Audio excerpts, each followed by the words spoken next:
말씀과 삶의 균형 있는 성장을 지향하는 바이블 라이프의 김남용 목사입니다. 오늘은 누가복음 15장 25절에서 32절의 말씀을 가지고 하나님의 마음이라는 제목으로 말씀을 전하겠습니다.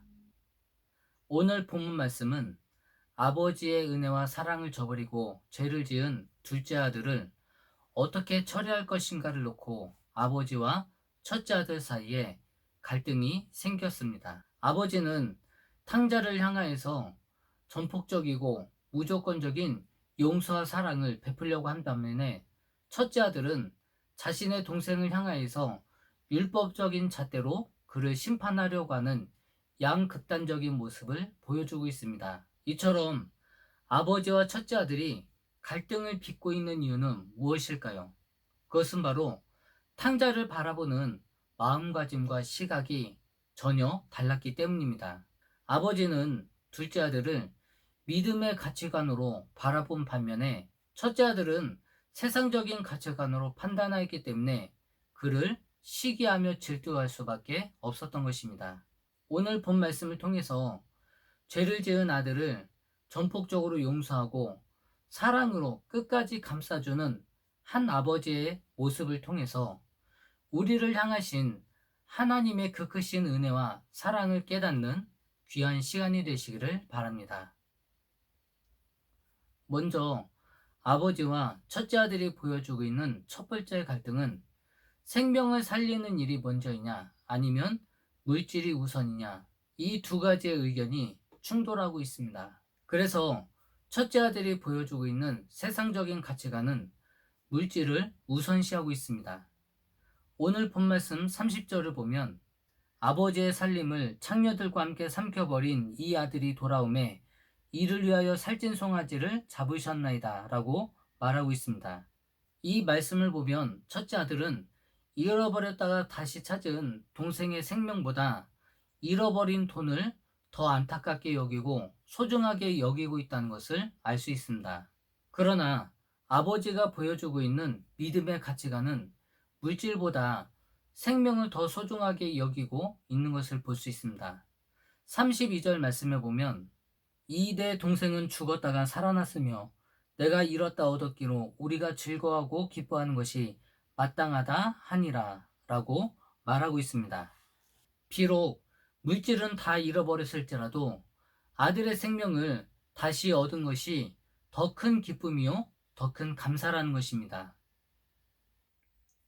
두 번째로 아버지와 첫째 아들은 약속과 현실 사이에서 갈등을 빚고 있습니다. 그래서 첫째 아들이 보여주고 있는 세상적인 가치관은 눈에 보이는 현실만을 추구하는 것입니다. 29절 말씀에 보면 아버지께 대답하여 이르되 내가 여러 해 아버지를 섬겨 명을 어기며거늘 내게는 염소 새끼라도 주어 나와 내 벗으로 즐기게 하신 일이 없더니 라고 말합니다. 지금 첫째 아들의 입장에서는 둘째에게는 이미 아버지께서 유산을 나누어 주었지만 지금 자신에게는 아버지께서 아무것도 주지 않았다고 불평을 늘어놓는 것입니다. 그러나 이때 아버지가 보여주고 있는 믿음의 가치관은 지금 눈에 보이는 현실이 아니라 미래의 약속을 믿고 붙잡으라고 말하고 있습니다. 31절 말씀에 보면 아버지가 이르되 예 너는 항상 나와 함께 있으니 내 것이 다 내 것이로되 라고 말하고 있습니다. 아버지는 자신이 가지고 있는 이 모든 것이 언젠가는 첫째 아들에게 다 주어질 것이기 때문에 지금 아버지가 가지고 있는 이 모든 것이 첫째 아들에게 줄 것이기 때문에 미래의 약속을 믿고 바라보라는 것입니다. 여러분, 믿음이란 무엇입니까? 히브리서에서는 믿음은 바라는 것들의 실상이요 보이지 않는 것들의 증거라고 말하고 있습니다. 그래서 믿음의 조상 아브라함은 갈 바를 알지 못했음에도 불구하고 하나님의 말씀을 따라서 본토 친척 아비의 집을 떠나서 가나안 땅에 정착하게 되었습니다. 그러나 그는 가나안 땅에서 철저하게 이방인으로서 살아가야 했습니다. 그리고 아브라함은 살아생전에 하나님의 약속과는 다르게 가나안 땅을 차지하지 못하고 무덤 하나만 남기고 죽었습니다. 아브라함 당대에서는 하나님의 약속이 이루어지지 않는 것 같았지만, 그러나 430년이 지나고 아브라함의 자손은 하나의 민족이 되어서 가나안 땅을 차지하게 되었습니다. 그러므로 믿음은 현실을 바라보는 것이 아니라 하나님께서 우리에게 주신 약속을 굳게 믿고 그 약속대로 살아가는 것, 그것이 바로 믿음이라는 것을 알 수 있습니다.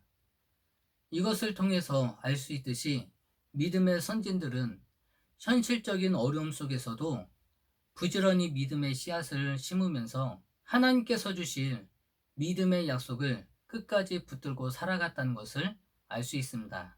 비록 지금 당장 자신의 시대에서는 아무것도 이루지 못하고 또 아무런 결실도 이루지 못했음에도 불구하고 그들은 끝까지 미래를 바라보고 불안한 현실 속에서도 믿음의 씨앗을 뿌리는 것을 결코 게을리하지 않았습니다. 그러나 오늘 우리의 모습은 어떻습니까? 우리는 장차 우리에게 주어질 하나님의 약속보다 현세의 축복을 더 간구하고 있지는 않습니까? 우리가 나이를 먹으면서 인격이 성숙되어져 가듯이 우리의 신앙과 믿음 역시 예수 그리스도의 장성한 분량에 이르기까지 더욱더 성장하며 성숙해져 갈 수 있는 여러분이 되시기를 주의 이름으로 축원합니다. 물이 바다를 덮은 같이 여호와를 인정하는 것이 세상에 가득해지는 그날까지 바이블 라이프는 계속됩니다. 감사합니다.